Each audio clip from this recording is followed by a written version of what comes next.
नमस्कार, news capital express में आपका स्वागत है। बुलेटिन की शुरुआत करते हैं खास खबरों के साथ। शाजापुर नवागत SP Jagdish Dabar action mode में दिख रहे हैं। बुधवार को उनके नेतृत्व में जिले में प्रमुख कंजर डेरों पर एक साथ दबिश देकर बड़ी कार्रवाई को अंजाम दिया। इस तरह की कार्रवाई बीते 10 साल में सामने आई है। खास बात यह है कि चोरी की वारदात के बाद जिले के पुलिस इन डेरों पर दबिश तो देती है, लेकिन हर बार खाली हाथ ही लौटती है। किंतु नवागत एसपी के नेतृत्व में हुई कार्रवाई में स्थिति उल्टी रही है और पुलिस के हाथ लाखों रुपए का माल भी लगा हुआ है और 1 दर्जन से अधिकांश बदमाश भी पकड़े गए। इस कार्रवाई को जिले में कंजर डेरों पर ऐतिहासिक कार्रवाई है। आज जो है शाजापुर पुलिस द्वारा माननीय आईजीपी महोदय और माननीय डीआईजी महोदय के निर्देश में शाजापुर ज़िले में जो कंजरों के डेरे हैं उनमें एक योजनाबद्ध तरीके से रात्रि में 3 बजे दबिश दी गई, जिसमें मैं स्वयं और अतिरिक्त पुलिस अधीक्षक के नेतृत्व में लगभग 200 का बल लगाया गया था। अलग अलग टीमें बनाई गई और सारे डेरों की सर्चिंग की गई।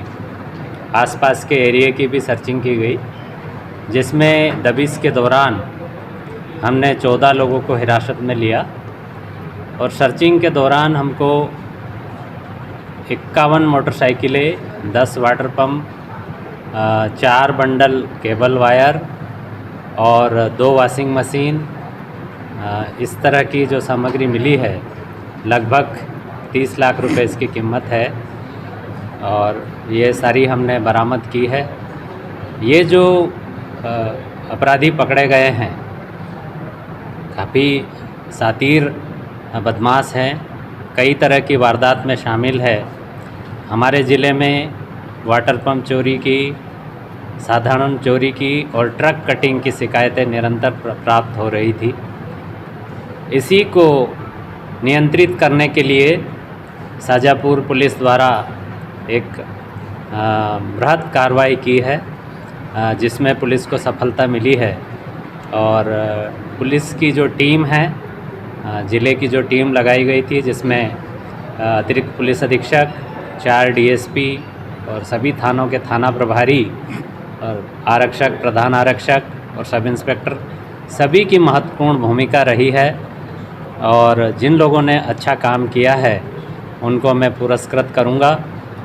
और आबकारी अधिनियम के तहत भी इसमें लगभग 115 पेटी शराब हमने जब्त की है। जब हमने डेरे की सर्चिंग की तो वहाँ पर ऐसा देखने से पता नहीं चल रहा था कि यहाँ शराब रखी गई है, लेकिन जब पुलिस ने उसको बारीकी से तलाश किया तो वो तहखाना बना हुआ था और तहखाने में शराब छिपा कर रखी गई थी और उसको पुलिस ने जब्त किया है। उसमें हम और सख्त कार्रवाई करेंगे।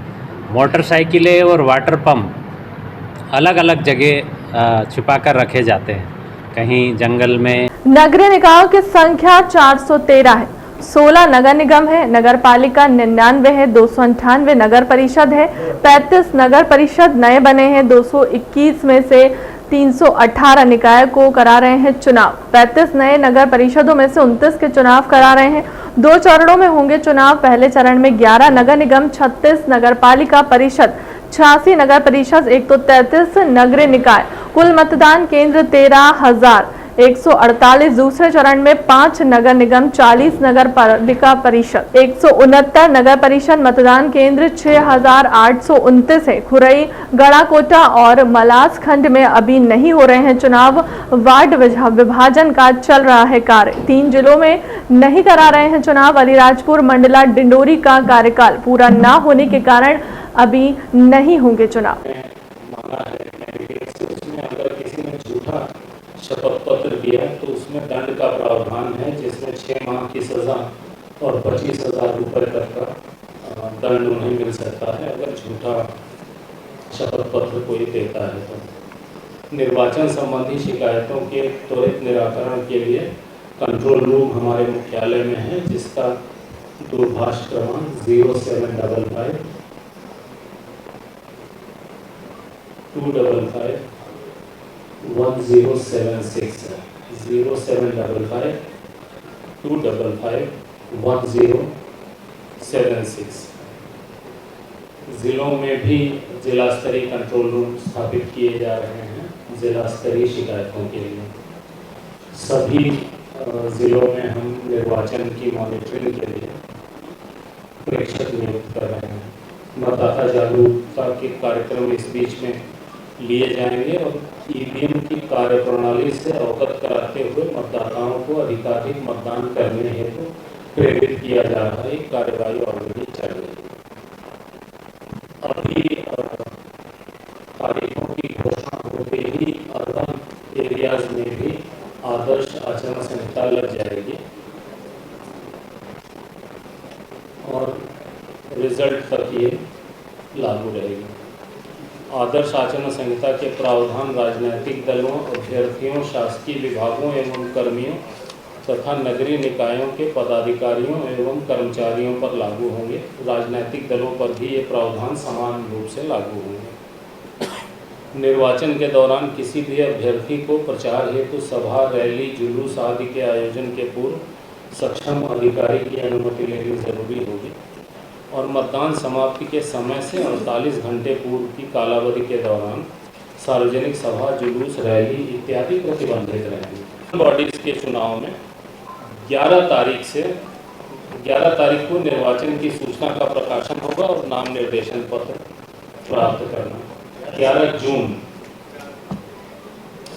यानी जब वहाँ नाम निर्देशन लेने की कार्रवाई और सिंबल अलॉटमेंट सब खत्म हो जाएगा, 10 तारीख से लेकर के जो पहला चुनाव 25 तारीख है, इस बीच में बाकी व्यवस्थाएं चलती रहेंगी, लेकिन जो रिटर्निंग ऑफिसर है वो रिलेटिवली खाली रहेगा।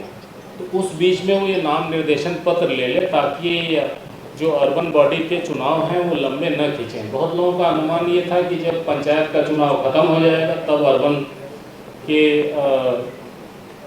अभ्यर्थिता नाम निर्देशन लेना शुरू होगा, लेकिन ऐसा करके बहुत डिले हो रहा था।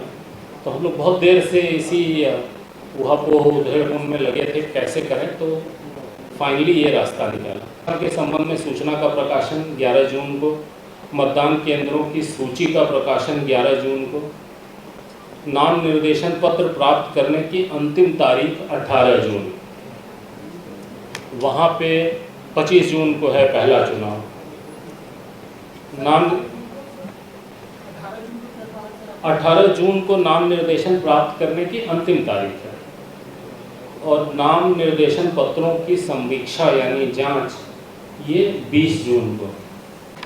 इसके अतिरिक्त शेष नगरपालिक निगम एवं नगरपालिका परिषद में प्रत्येक वार्ड के लिए 2 ईवीएम एवं नगर परिषद के लिए प्रत्येक वार्ड के लिए 1 ईवीएम रिजर्व रखी जाएगी।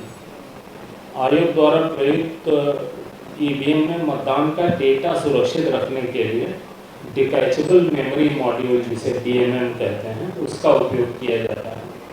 तो वो मॉड्यूल डिटैच करके अपने पास रख लेने से वो डेटा सुरक्षित रखा जा सकता है।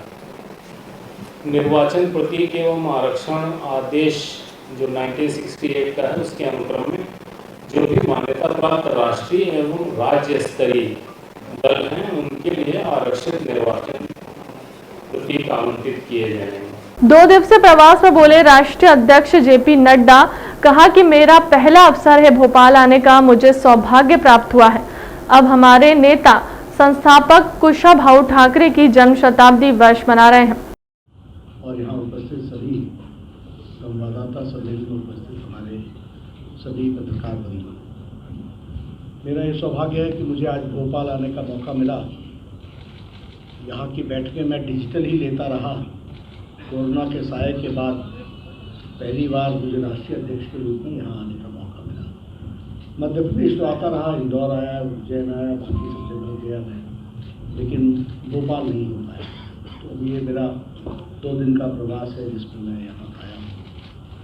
मित्रों, जहाँ तक भारतीय जनता पार्टी का सवाल है, आप जानते हैं कि हम अपने वरिष्ठ नेता जो हमारे प्रेरणादायक रहे, जिनसे हमने प्रेरणा ली और पार्टी की एक तरीके से कहिएगा तो नींव रखने वाले ऐसे हमारे कुशाभाऊ ठाकरे जी की जन्मशती हम मना रहे हैं। और जन्म शताब्दी वर्ष के रूप में संगठन पर्व के रूप में हम इसको मना रहे हैं। इस कार्यक्रम के तहत हमने जमीनी स्तर पर पार्टी को मजबूत करने का एक बृहद योजना बनाई और उस बृहद योजना के तहत हम बूथ्स को सशक्तिकरण करें, बूथ को मजबूत करें, पॉलिटिकल बूथ। तो देश में 10,040 लाख बूथ हैं, पॉलिटिकल बूथ्स 10,40,000। हम अभी तक 8.5 लाख बूथ तक अपना काम का विस्तार कर पाए और यहाँ भी हमने डिजिटली 64,634 बूथ्स पर डिजिटल काम को आगे बढ़ाया और बूथ कमेटी के रूप में काम को पहुँचाने का काम किया है। इसके लिए मैं विष्णु दत्त जी को विशेष करके बधाई देना चाहता हूँ कि ज़मीनी स्तर पर उन्होंने इस काम को आगे बढ़ाया है। उसी तरीके से पार्टी ये भी मानती है कि अपनी चमड़ी अपनी दमड़ी, हम अपनी ताकत पर खड़े हैं। इसके लिए समर्पण निधि अभियान भी एक बृहद रूप में लिया गया है और उसके माध्यम से कार्यकर्ताओं को और सशक्तिकरण के साथ कार्य को आगे बढ़ाया है। एक योजना हमारे यहाँ चली है, कमल पुष्प योजना, और कमल पुष्प योजना के तहत नमो ऐप पर, ये भारतीय जनता पार्टी ही ऐसी पार्टी है जिसकी 4 पीढ़ियाँ खप गई। भारतीय जनसंघ से लेकर 4 जनरेशंस जो हम यहाँ आज पहुँचे हैं, ये ऐसे ही नहीं पहुँचे, 4 पीढ़ियों ने अपने आप को खपाया है। उनको याद करते हुए जिन कार्यकर्ताओं ने काम किया, उसके लिए नमो ऐप पर एक कमल पुष्प पोर्टल है। उसमें सभी देश के ऐसे कार्यकर्ता, अनसंग हीरोज, जिन्होंने पार्टी के लिए अपना सर्वस्व दिया, उनकी जीवनी उस पर अपलोड की गई है। तो मुझे खुशी है कि यहाँ हम लोगों ने संख्या तय की थी 1200, लेकिन आप क्रॉस कर गए 1397, 1397 होगा, हर एक जगह लागू। आप देखिए ना, आपके यहाँ एक मिनट, आपके यहाँ भी शायद 2-3 बाई इलेक्शन आए थे, नतीजे बहुत पक्ष के नहीं आए और हम जीत सकते थे, लेकिन हम लोगों ने, हमारे अध्यक्ष जी बैठे हैं, हमारे मुख्यमंत्री बैठे हैं, ये हमसे कहते रहे कि ये सीट दिक्कत में पड़ जाएगी। हमने कहा पढ़ने दो, कोई बात नहीं, नीति है भैया, फॉलो करना पड़ता है। और कई बार क्या होता है कि ऑपरेशन करना पड़ता है, तो डेटॉल लगा के ठीक करते हैं। थोड़ी पीड़ा तो होती है, लेकिन पार्टी के इंटरनल डेमोक्रेसी को बरकरार रखना है कि नहीं रखना है। कल को कौन कार्यकर्ता आएगा जब परिवारों नहीं चलाना है सब कुछ। पूर्व मुख्यमंत्री कमलनाथ ने बाल सुरक्षा दिवस पर दिया बच्चों को आशीर्वाद, कहा खूब पढ़ो, खूब तरक्की करो, यह मेरा आशीर्वाद है। बाल सुरक्षा दिवस के अवसर पर प्यारे बच्चों को ढेर सारा आशीष और स्नेह। आप सभी स्वस्थ रहें, प्रसन्न रहें और तरक्की की मार्ग पर लगातार आगे बढ़ें। देश और मध्य प्रदेश का भविष्य और उनका सुरक्षित जीवन मेरी पहली प्राथमिकता है। इसी कारण आज प्रदेश की माताओं और बहनों से मेरी चिंता को साझा कर रहा हूँ। आपको शायद ये पता नहीं होगा कि हमारे प्रदेश में पिछले साल 10,000 से अधिक बालक बालिका लापता हो गए। रोज लापता हो रहे लगभग 30 बच्चे में से 23 बेटियां हैं। आज बाल अपराध में प्रदेश सबसे आगे है, महिलाओं पर अत्याचार में सबसे आगे है। आज प्रदेश में 10 लाख से अधिक बच्चे कुपोषित हैं और हर रोज कुपोषण का कारण लगभग 100 माताओं की गोद सूनी हो रही है। 17 साल की प्रदेश सरकार का हासिल यही है कि आज मध्य प्रदेश बच्चों के लिए सबसे असुरक्षित प्रदेश के रूप में जाना जा रहा है। प्रदेश सरकार बच्चों को, बहन बेटियों को सुरक्षा तक नहीं दे पा रही है। मुझे बेटी बेटियों की चिंता है, मुझे आपकी चिंता है। आज इस अवसर पर मेरा अनुरोध है कि आप सतर्क रहें, सावधान रहें, अपना और बच्चों का जीवन सुरक्षित रखें। मैं आपके साथ हूँ। हम मिलकर एक सुरक्षित मध्य प्रदेश, एक सुनहरा मध्य प्रदेश का निर्माण जरूर करेंगे। जय हिंद, जय मध्य प्रदेश। नेता प्रतिपक्ष डॉक्टर गोविंद सिंह ने पत्रकारों से चर्चा करते हुए कहा कि आज भारतीय जनता पार्टी के राष्ट्रीय अध्यक्ष जेपी नड्डा भाजपा नेताओं को सुशासन की परिभाषा पढ़ाने आ रहे हैं। भाजपा गरीब कल्याण की बात करते हैं, भारतीय संस्कृति की जो परंपरा रही है उसे फैलने की बात करी है। राष्ट्रीय अध्यक्ष जेपी नड्डा को पत्र लिखा है कि सीएम शिवराज को सुशासन क्या होता है या पाठ पढ़ाएं। भाजपा सांसद ने कल अशोकनगर में पूछा था कि कमलनाथ अपनी मां से पूछें कि उनकी जाति क्या है। पालना, भ्रष्टाचार, अधिकारी कर्मचारियों को बढ़ावा देना, उनको प्रदेश की जनता की गाड़ी कमाई को लुटवाना, ये क्या सुशासन के तहत आता है? ये सवाल मैंने नड्डा जी से किए हैं कि आप की सांस्कृतिक राजधानी जबलपुर जा रहा है, आपकी ससुराल है, वहाँ संस्कार सिखाए जाते हैं। मैं भी वहाँ का छात्र रहा हूँ 7-8 वर्ष, तो हमारा भी वहाँ का जो मैंने सीखा है कि सच को सच कहना। इसलिए मैं उनको बताना चाहता हूँ कि जबलपुर के आपके रिश्तेदारी है, लेकिन मैं भी वहाँ हमारे ऊपर कुछ संस्कार हैं कि सच को सच कहें। इसलिए आपको ये पत्र लिख रहा है। और आप भी अगर राजधानी सांस्कृतिक में जा रहे हैं, आपको भी कुछ न कुछ वहाँ के संस्कार मिले होंगे। आप जबलपुर के संस्कार के साथ मध्य प्रदेश की घटना दुर्घटना, कल हमारे पार्टी के कार्यकर्ता जो सरपंच पद के प्रत्याशी थे कांग्रेस, कल उनकी गोली मारकर हत्या कर दी गई। नदना गांव के थे, रोहन थाने में कल ही मार डाला 32 वर्ष का हमारा कार्यकर्ता, उसकी हत्या कर दी जाती है। हालांकि अभी तक रात में सोते समय में गोली मार के लोगों ने हत्या की है। कहीं कोई उसका विरोध नहीं था क्या? राजनीति में कार्यकर्ता काम करने वाले लोगों की इसी प्रकार से हत्या होती रहेंगी क्या? ये इसी प्रकार का सुशासन चलेगा प्रदेश में? तो ये मैंने सब इन बातों का उल्लेख करके उनकी पत्रकार वार्ता है उससे पहले, ताकि उनको पता चले और शिवराज सिंह जो कुछ निर्देश और उनको सुशासन का पाठ पढ़ाएं, ये मैंने उनसे निवेदन किया है। तो इसका मतलब है कि चोरी आप खुद का हिस्सा बांट करते होंगे मुख्यमंत्री जी। अगर स्वयं उनको जानकारी रहती है कि ये भ्रष्टाचार हो रहा है और छापे मुख्यमंत्री जी स्वयं लगवाते हैं, तो उनको जानकारी में उनके संरक्षण में भ्रष्टाचार होता है और फिर भ्रष्टाचार पर छापे लगवाना, छापा लगाना अगर है तो फिर छापे लगाने के बाद आर्थिक अपराध भी जो लोकायुक्त में प्रकरण पंजीबद्ध होने के बाद, प्रमाण सिद्ध होने के बाद, ये कौन सा उनका चालान पेश क्यों नहीं किया जा रहा? क्यों आपने नियम में संशोधन किया? जो मेरे समय भी फाइल अधिकारियों के द्वारा आई थी, मैंने उसको रिजेक्ट किया था कि नहीं, कोई ज़रूरत नहीं है, चालान पेश करिए।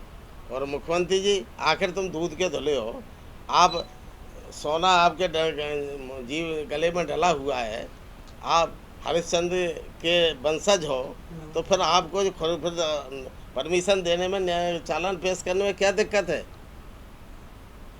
क्या डर है आपको अधिकारियों से? अगर हम इकोनॉमी की दृष्टि से देखें तो आज मध्य प्रदेश एक तरीके से उछाल लेता हुआ प्रदेश है। आज इकोनॉमी में लीडिंग स्टेटस के रूप में मध्य प्रदेश को देखा जाता है। मैं पहले भी मंत्री था, मैं आज यहाँ एयरपोर्ट पर भी कहागा कि मध्य प्रदेश बीमारू राज्य जाना जाता है। कांग्रेस का कंट्रीब्यूशन क्या था कि बिहार, मध्य प्रदेश, राजस्थान, उत्तर प्रदेश ये बीमारी राज्य थे। सारे देश के आंकड़ों को खींच करके नीचे ले जाने का काम में मध्य प्रदेश करते हैं। अच्छे काम करेंगे तो पंजाब, हिमाचल, हरियाणा, महाराष्ट्र ये सब अच्छे काम करते हैं। हमारे मामा के रूप से जाने जाने वाले मुख्यमंत्री ने लाडली लक्ष्मी योजना के तहत 48 लाख बेनिफिशियरीज आज खड़े हो गए हैं, बहनें खड़ी हुई हैं। यह भी हमको ध्यान में रखना चाहिए।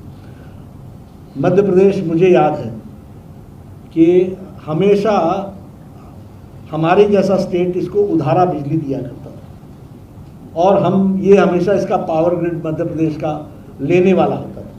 आज मध्य प्रदेश सरप्लस पे खड़ा है, देने वाला मध्य प्रदेश बना है। तो यह भी हमको ध्यान में रखना चाहिए।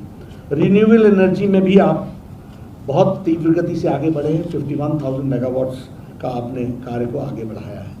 तो एक तस्वीर मैंने आपके सामने खींची है जिसमें विकास के सारे आयामों को हमने टच किया है। अगर हम इकोनॉमी की दृष्टि से देखें तो आज मध्य प्रदेश एक तरीके से उछाल लेता हुआ प्रदेश आज इकोनॉमी में one of the leading states के रूप में मध्य प्रदेश को देखा जाता है। और मैं 90 में भी मंत्री था। मैंने आज वहाँ एयरपोर्ट पर भी कहा कि मध्य प्रदेश बीमारू राज्य जाना जाता था। कांग्रेस का कंट्रीब्यूशन क्या था कि बिहार, मध्य प्रदेश, राजस्थान, उत्तर प्रदेश ये बीमारू राज्य थे। सारे देश के आंकड़े को खींच करके नीचे ले जाने का काम ये प्रदेश करते थे। अच्छे काम करेगा पंजाब, हिमाचल, हरियाणा, प्रोग्रेसिव स्टेट्स, महाराष्ट्र, ये सब अच्छे काम करते थे, और ये मध्य प्रदेश, उत्तर प्रदेश ये खींच करके सारे आंकड़ों को नीचे ले जाते थे। तो आज उस बीमारू राज्य को बीजेपी के राज्य में one of the leading states के रूप में खड़ा किया है। उसी तरीके से आपके यहाँ मेडिकल कॉलेज भी, आपने 17 मेडिकल कॉलेजेस, 17 मेडिकल कॉलेजेस की आपने अप्रूवल दी है। और सबसे बड़ी बात यह है कि अब यहाँ हिंदी में भी इंजीनियरिंग और मेडिकल की पढ़ाई को इनिशिएटिव लिया है, उसका इनिशिएटिव लिया है। ये सिस्टमिक चेंजेस हैं, ये जो परिवर्तन है ये किस तरीके से समाज को अफेक्ट करता है। हिंदी लाने से ही सिर्फ शहर का बच्चा अब डॉक्टर नहीं बनेगा, अब गांव का बच्चा भी डॉक्टर बनेगा, इंजीनियर बनेगा, ये इसका फर्क पड़ने वाला है। तो ऐसी सिस्टमिक चेंजेस को करने का काम किया है। आवेदन निवेदन। अब प्रदर्शन मेजर नान के पेट्रोल पंप के कर्मचारी हो रहे हैं प्रताड़ित। कर्मचारियों की मांग कलेक्टर रेट पर उन्हें मानदेय दिया जाए, सही वेतन न मिलने से कर्मचारी परेशान हो रहे हैं।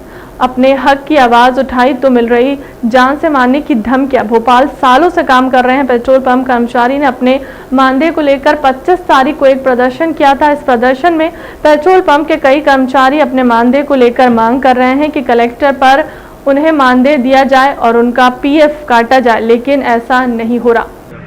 नहीं, हम लोग कर्मचारियों को मांग को लेकर बरसों से हम लोग अपने स्कीम में लगे हुए हैं। कई बार हम लोगों ने श्रम विभाग में इसके आवेदन दिया, जहाँ जहाँ होना चाहिए। हम लोगों की ये मांग है कि जो सरकार की गाइडलाइन है, जो कलेक्टर रेट पैसे दिए जाते हैं वो हम लोग को वेतन दिया जाए। कई बार मांग कर चुके हैं, लेकिन इसमें कोई ध्यान दे नहीं रहे थे, इसलिए हम लोगों को मजबूरन एक धरना देना पड़ा 25 तारीख को। और 25 तारीख को धरना देकर पूरे कर्मचारी पंप बंद करके उन्होंने धरना दिया है और अपनी मांग वहाँ तक पहुँचाया है कि अगर शीघ्र हमारी मांग पूरी नहीं होती है तो हम फिर एक बार फिर से हड़ताल के रूप में जाएंगे और अपना उसमें पेट्रोल पंप कितने कर्मचारी हैं पेट्रोल पंप पर और कितने? नहीं, यहाँ कर्मचारी तो 55 कर्मचारी हैं, जबकि ये नियम में है कि आपको सबको पीएफ भी देना चाहिए। पीएफ भी नहीं काट रहे हैं ये। तो हम लोग दो मांगे, एक तो पीएफ काटा जाए, जो कर्मचारी हैं 15-15 साल 20-20 साल से, जैसे मैं 38 साल से काम कर रहा हूँ, 38 साल से काम करने के बाद अभी वही मिल रहा है, जबकि हम लोग कुशल हो चुके हैं, लेकिन अभी भी अकुशल के रूप में दिया जा रहा है। जबकि ऐसा है नियम में भी, अगर 3 साल 5 साल अगर कोई कर्मचारी किसी काम को कर ले तो एक कुशल श्रेणी में आता है। तो हम लोग बरसों से मांग चली आ रही है, कई बार शिकायत करी, लेकिन इंस्पेक्टर आते हैं, वहाँ के अधिकारी तो आते तो हैं, लेकिन जांच के नाम पर मालिकों से पैसा ले जाते हैं। केवल आप अपने पेट्रोल पंप के लिए मांग कर रहे हैं कि पूरे नहीं, शुरुआत तो हम लोग अपने पंप से करी है, शुरुआत वाले एक स्थान से करी है, क्योंकि हर पंप के कर्मचारी परेशान हैं। वो उनका फ़ोन आते हैं, बात भी होती है कि भैया आप अच्छी लड़ाई लड़ रहे हो, अगर आप शुरुआत कर रहे हैं तो हम भी शुरुआत करेंगे, लेकिन शुरुआत तो होनी चाहिए। लेकिन चूँकि मालिकों का बहुत बड़ा एक इनका गैंग है, गैंग कहा जाए तो गैंग है, ये नहीं पनपने देते। क्योंकि कभी भी जिस दिन हम धरने में बैठे 2 दिन बाद यहाँ गुंडे भेजना शुरू कर दिए। आपने आवेदन दिया थाने में हमने, क्योंकि उनका मैनेजर है कोई मोहित सिंह है, वो गुंडे लेके आए, रात में दारू मारू पी के गाड़ियों से आए, बोले उठवा लेंगे, हम करवा लेंगे, तुमने कर्मचारियों की आवाज़ उठा रहे हो। बहुत सारी परेशानी आएंगे हम लोगों के सामने, लेकिन हम लोग झुकने वाले नहीं हैं। कर्मचारी अब ये सोच चुका है, ये कर चुका है कि हम अपने हक की लड़ाई लड़ेंगे, और जब तक अपने हक की नहीं मिलेगा उसको हम लड़ते रहेंगे। अभी तक आपने कहाँ आवेदन दिया? हमने कलेक्टर को दिया, विभागीय मंत्री को हम खुद दे के आए थे, माननीय उमा शंकर जी ने लिखा है, उनसे बात भी हुई है। हमने श्रम विभाग में दिया, जहाँ जहाँ ये है, हमने आईओसी में दिया, जहाँ इनका पंप है वहाँ भी दिया, लेकिन कोई सब मिला के आप ये कहना चाहते हैं कि जैसे आवेदन देते हैं तो उनका रेट बढ़ जाता, बस हो गया। आते जरूर है जांच के नाम पे, पैसा लिए निकल गए, कुछ सुनने वाला है नहीं। अपना नाम बताएं। रामेश्वर दीक्षित, में 38 वर्षों से काम कर रहा हूँ यहाँ। साठ गांठ रहती है, चोरी करेंगे तो मालिक करेगा, 200 ग्राम 100 ग्राम मशीन में एडजस्ट करेगा, और फिर उसका उल्टा खामियाजा कभी जितना पड़ता है कर्मचारियों को, क्योंकि डालता पेट्रोल कर्मचारी है। मान लिया आप गाड़ी में कम गया, आपने नपवाया, कम निकला तो सही बता दें मशीन, लेकिन कर्मचारियों को क्यों नहीं चोरी करी, क्योंकि चोरी करता मालिक करवाता है। यहाँ ऐसा हुआ है, बीच में अभी कुछ लफड़ा हुआ जो हम लोगों को शिकायत थे तो उन्होंने बंद कर दिया। अभी बिल्कुल मशीनें आपको सही चल रही है, लेकिन बीच में इतनी ज़्यादा चोरियाँ हो रही थी कि अब इसको अब क्या करें।